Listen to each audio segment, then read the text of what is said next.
Hi friends, welcome to RJ blogs friends. Good morning. ఈరోజు tiffin వచ్చేసి మినప పొంగనాలు ఫ్రెండ్స్. ఇవి నైట్ నానబెట్టుకున్నా. ఈరోజు శుభ్రంగా ఒక 4 సార్లు కడుక్కున్నా. చేసుకోవాలి ఫ్రెండ్స్. కొంచెం జీలకర్ర, కొన్ని ఎల్లిపాయలు, కొంచెం ఉప్పు. ఇది మా కోసం గడక, ఇది రాగుల జావా. ఇది కొంచెం ఆయిల్ వేసుకోవాలి ఫ్రెండ్స్. వీటిల్లో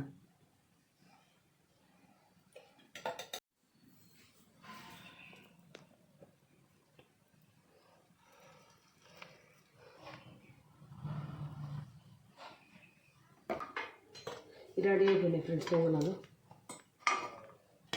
ఇది మినుములతో చేసింది ఫ్రెండ్స్. ఇది మంచి హెల్త్ కూడా చెప్పుకోవచ్చు. కొంచెం మనం ఆయిల్ కూడా ఎక్కువ యూజ్ చేయకుండా. ఇది హెల్త్కు మంచిది. నచ్చితే లైక్ చేయండి, షేర్ చేయండి, సబ్స్క్రైబ్ చేసుకోండి.